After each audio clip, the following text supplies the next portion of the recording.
So since 2011, I've traveled on and off to Egypt to ask people on the street to spend the night in their homes, and this way I enter in the intimacy of the family.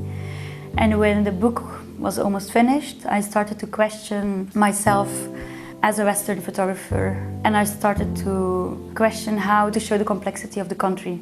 So I went back with the dummy of the book to ask people on the street what they thought of the images, and they started to write on the dummy. And this is now the final book. In Egypt, I'm working with a journalist, producer, and she's Belgian, but she lives in Egypt, and she speaks fluently Arabic. So we just wander around together, and we mostly ask women, and we smile, and we say, and then some people say, "Do you want to have tea?" And then it's starting. I mean, once we both trust the family and they trust us, she's leaving, and then I stay with them by myself. I want to question the audience. If we see images, it's totally different as how they see images, because many people don't like the images I took. Other people really like it. Some people, if I show the book, they started to cry because of it's confronting them for their own situation. Everywhere, people interpret pictures in a different way, and so a lot of people in Egypt recognize themselves in some images, and then that's the image they really care of. The more they don't like the picture, the more they write on it, so we don't see it anymore. It's a very personal thing. Also for us, I think, if you look at images, I might like an image and you might hate the same image.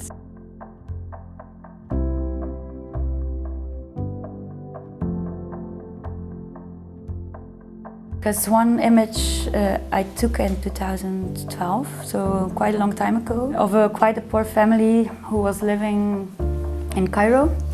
And I was sleeping with two little girls in one bed, and it's an image with pigeons flying around in the room. And it was a very special moment. I loved the family, and when I went back to Egypt in February, I printed the image and framed the image, and I didn't have the phone number of the family anymore.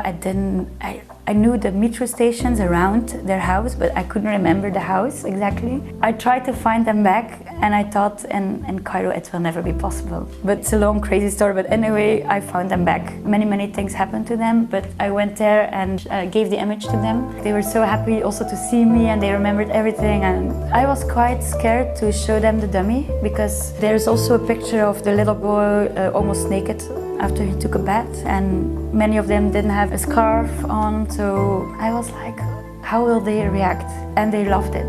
And they really loved to be in the book, and so I was very happy that they liked it as well, which was important to me.